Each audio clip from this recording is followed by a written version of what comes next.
మీరు లవ్లో ఫెయిల్యూర్ అయినా ఒక మ్యారేజ్ లైఫ్లో సక్సెస్ అయ్యారు, కానీ ఇలా మోసం చేసే వాళ్ళకి మీరు ఏం చెప్తారు? లవ్ చేస్తున్నానని చెప్పి మోసం చేస్తూ ఉంటారు. ఇప్పుడు ఆరితేరిపోయారని మనం ప్రత్యేకంగా చెప్పాల్సిన అవసరం ఏం లేదండి. ఇప్పుడు జనరేషన్ లైక్ బాయ్స్ నుంచి అలాగే ఉన్నారు, గర్ల్స్ నుంచి కూడా అలాగే ఉన్నారు. అవును, ఈక్వల్ గా ఉన్నారు. అమ్మాయిలు అబ్బాయిలు కూడా లవ్ చేసినప్పుడు ఏమి ఎక్స్పెక్ట్ చేయరు, లవ్ చేసిన తర్వాత అన్ని ఎక్స్పెక్ట్ చేస్తూ ఉంటారు, వాళ్ళకి కుదరలేదని వదిలేస్తూ ఉంటారు. ఇలా వదిలేసే వాళ్ళకి మీరు ఏం చెప్తారు? లవ్ అని చెప్పి మోసం చేసే వాళ్ళకి. అవసరం కోసం వాడుకోకూడదు. సో అది ఆ రిలేషన్ నువ్వు ఎంతవరకు కావాలనుకుంటున్నావు అది ముందే చెప్పి, సో అక్కడ వరకు అబ్బాయి ఎక్స్పెక్ట్ చేస్తాడు. అక్కడ నుంచి ఎవరితో వాళ్ళు వెళ్ళిపోవచ్చు కదా. అవును. సో మ్యారేజ్ చేసుకుంటా, ఇది చేసుకుంటా అని చెప్పి నీ అవసరాలన్నీ తీరిపోయాక నీతో నీది నాతో నాది అంటే అబ్బాయి మధ్యలో ఉండిపోతాడు.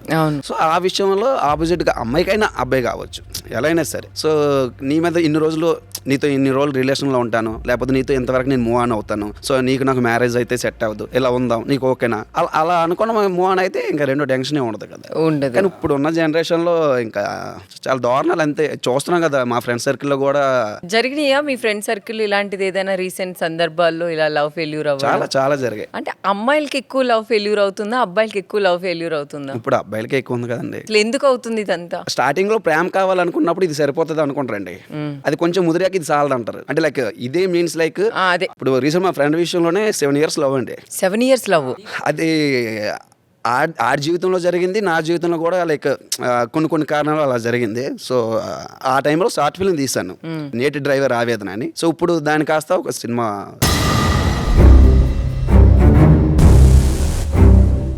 1 year లేదా 1.5 yearతో సినిమా రెడీగా ఉంది. అది కాన్సెప్ట్ రియల్ స్టోరీని తొందరలో రమ్మని ఒక మూవీ తీయబోతున్నాడు, చూడాలి ఎలా ఉంటుందో. కానీ అది చాలా పెయిన్ ఉంటుంది. ఒక 7 years ఒక రిలేషన్ ని బాండ్ చేసుకొని స్ట్రాంగ్ అయ్యి ఇంకా మన మనిషి అనుకున్న తర్వాత ఒక జాబ్ కోసం అని, లేకపోతే ఏదైనా సందర్భం దేనికైనా అవ్వచ్చు, అమ్మాయి అయినా అబ్బాయి అయినా, అలా వదిలేసి వెళ్ళడం అనేది చాలా వేరే రీజన్ చెప్పిండి పేరెంట్స్కి నచ్చట్లేదు, లేకపోతే ఇంకా సంథింగ్ ఇంకే రీజన్ చెప్పిండే బాగున్నాం. సో వాడి ఫ్యామిలీని పోషించిన ఫీల్డ్ అది.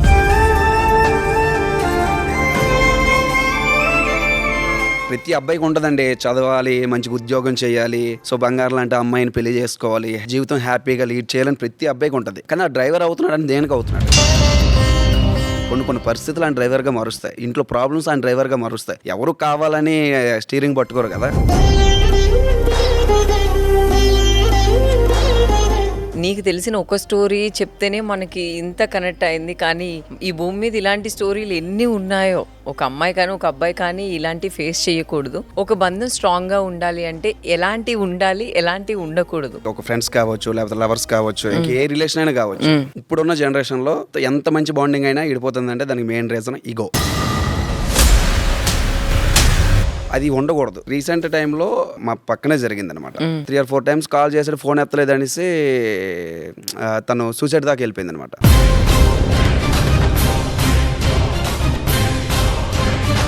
ఫోన్ లిఫ్ట్ చేయలేదని సార్. ఇలాంటి సిచ్యువేషన్ ఎందుకు వచ్చింది అంటే, నేను ఫోన్ చేశాను, నువ్వు ఎత్తలేదు, నేను చేసినప్పుడు నువ్వు ఎత్తాలి, ఎత్తకపోతే అవ్వదు అన్నట్లుగా తను సీరియస్ అయిపోయింది అనమాట. ఫోన్ ఎత్తలేదు అంత మాత్రాన నువ్వు అంతవరకు వెళ్ళాల్సిన అవసరం ఉండకూడదు కదా.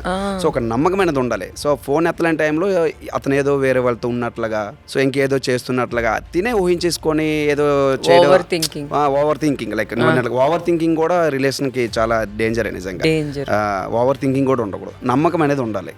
ఒక వైఫ్ అండ్ హస్బెండ్ అనుకుందాం, నేను ఒక నెల కింద సంపాదిస్తున్నాను, నా దాంట్లో ఒక 50% సంపాదిస్తుంది. సో నాకంటే తక్కువ సంపాదిస్తుందని తను తక్కువ కాదు, నేను ఎక్కువ సంపాదిస్తున్నాను, నేను ఎక్కువని కాదు.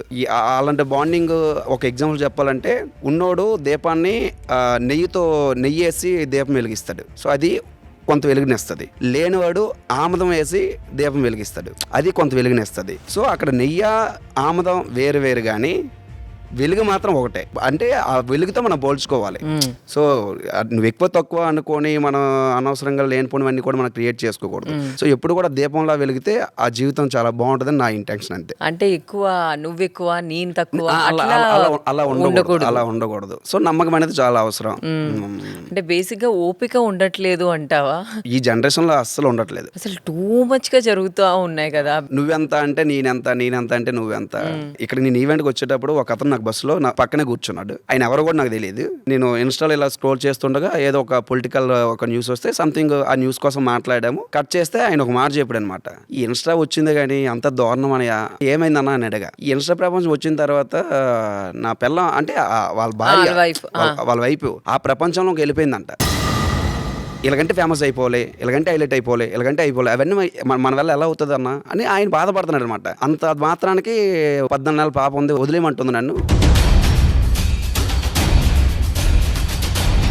ఇన్స్టాగ్రామ్ లో రీల్స్ చేయాలని చెప్పి ఒక హస్బెండ్ ని వైఫ్ వదిలేయమంటుంది. ఫ్రీడమ్ మనోడు ఇవ్వట్లేదని వదిలేయమంటుందంట.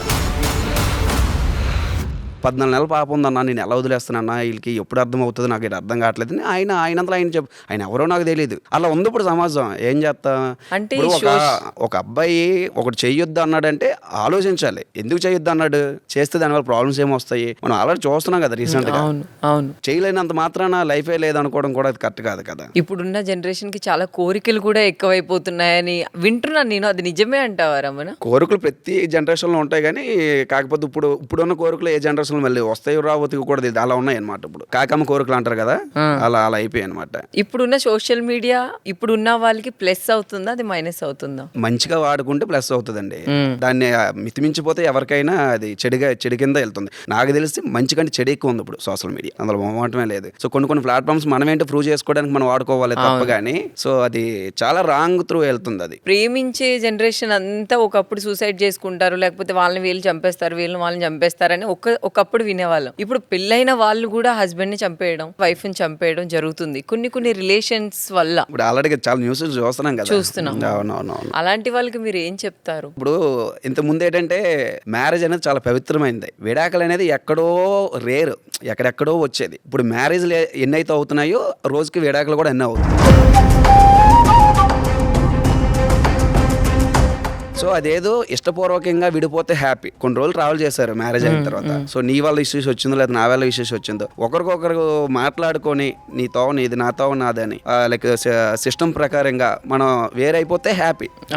నీ తోవను చూసుకుంటా, నేనేమను, నా తోవని చూసుకుంటా, మీరు నన్ను ఏమనరు. ఇంకా కానీ అలాంటి సిచ్యువేషన్లో ఇంకెవరికో దగ్గర అయ్యేమను, ఇంకెవరో కావాలనుకొని, సో భూమి మీద లేకపోతేనే మనకి వాళ్ళతో రిలేషన్ రన్ అవుతుంది అనుకోవడం కూడా చాలా అది కరెక్ట్ కాదు. అది ఒకప్పుడు బేసిక్ గా ఒక వైఫ్ అండ్ హస్బెండ్ విడిపోవాలి అంటే అమ్మో మన ఇరుగు పొరుగు వాళ్ళు ఏమనుకుంటారో, మన ఫ్యామిలీ ఏమనుకుంటుందో, ఎన్ని గొడవలైనా కూడా వాళ్ళు కలిసి ఉండడానికే ట్రై చేసేవారు ఒకప్పుడు. కానీ ఇప్పుడు అస్సలు అట్లా లేదు. సో అలా ఉండడానికి అప్పుడు రీజన్స్ ఏంటంటే అమ్మాయి ఒక తల్లి కూడా చాలా సపోర్ట్ చేసేది. హస్బెండ్ ఒక మాట అన్నా, లేకపోతే ఒక దెబ్బ కొట్టినా, సో ఆ కోపంలో ఇంటికి వెళ్ళిపోయినా కూతురికి సపోర్ట్ చేసేవారు కాదంట. అల్లుడికే సపోర్ట్ చేసి తినే 4 రకాలుగా మాట్లాడి అవసరమైతే ఒక దెబ్బ కొట్టి పంపించేవారంట. కూతుర్ని దెబ్బ కొట్టి ఎలా ఉన్నారంటే కొంతమంది, మళ్ళీ అందరంటే మళ్ళీ ఏదో కొంతమంది జరిగేది, అందరికీ లేదు. ఇప్పుడు ఎలా ఉన్నారంటే కొంతమంది అయిపోయిందా ఇంకెందుకు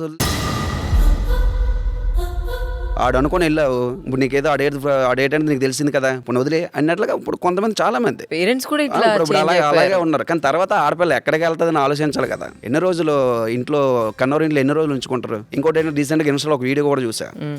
ఎక్కడ కడప ఎక్కడ అనుకుంటా 6 సంవత్సరాలు లవ్ చేసుకున్నారంట, పెళ్లి కూడా అయిందంట. ఇంకొకరితో ఆఫీస్ లో రిలేషన్ పెట్టుకొని ఈ అబ్బాయికి విడాకులు ఇచ్చేసిందంట. విడాకులు ఇచ్చేసిన తర్వాత ఈ అమ్మాయి అయితే ఎవరితో అయితే రిలేషన్ కోరుకుందో అతనికి అమ్మాయికి మ్యారేజ్ అయిపోయింది, సెకండ్ మ్యారేజ్ అయిపోయింది. యాక్సెప్ట్ చేశారు, వదిలేశారు కదా అబ్బాయి యంగ్గానే ఉంటాడు. సో ఆ అబ్బాయికి సెకండ్ మ్యారేజ్ అంటే ఈ అమ్మాయి కూడా యాక్సెప్ట్ చేయట్లా. సో ఆ విషయంలో కూడా లైక్ డామినేషన్ గర్ల్స్కే ఉంది. సో అలా రీసెంట్గా ఇన్స్టాల్ చూసా, అతను చాలా బాధపడుతున్నాడు. సో ఇతని సైడ్ నుంచి తప్పు ఉందనుకోండి, సెకండ్ మ్యారేజ్కి ఎవరు ఇవ్వట్లేదని అంటే ఓకే, కానీ ఇతనికి కూడా పిల్లనివ్వడానికి కూడా కొంచెం ఇబ్బంది. అంటే సెకండ్ మ్యారేజ్ కింద చూస్తున్నారు. అమ్మాయికి సెకండ్ కాదు, థర్డ్ కాదు, ఫోర్త్ కాదు, 5 కాదు, మళ్ళీ ఫ్రెష్ లుక్ లాగా అనుకుంటున్నా. అలా ఫీల్ అవుతుంది. బేసిక్ ఇలాంటివన్నీ బయట జరిగినప్పుడు మీ పేరెంట్స్ అట్లా మాట్లాడడం జరుగుతుందా రమణ? ఏంట్రా ఇలా అయిపోతుంది, బయట ఇలా ఉంది అంటే మాట్లాడుతుంటారా? కొంచెం ఏజ్డ్ కాబట్టి విలేజ్ కల్చర్ అవే సోషల్ మీడియాకి దూరంగా ఉంటది, సీరియల్ ప్రపంచం దానికి.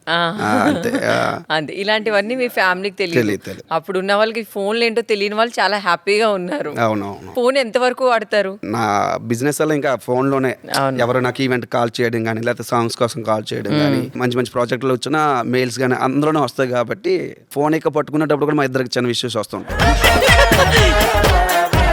డైరెక్ట్ గా నన్ను అడగలేక రీల్స్ ఉంటాయి కదా, ఫోన్ పట్టుకుంటే వదలదు మేడం, వైరల్ అయింది కదా. సిచ్యువేషన్ తగ్గట్టు రీల్సా? పక్కనే ఉంటా, ఆ రీల్ నాకు ఫార్వర్డ్ చేస్తుంది అనమాట. మళ్ళీ అప్పుడు ఫోన్ పక్కన పెట్టేసి మళ్ళీ మూవ్ ఆన్ అవుతాను అనమాట. అబ్బా, అలాంటి చిన్న చిన్న ముచ్చట్లన్నీ జరుగుతుంటాయి.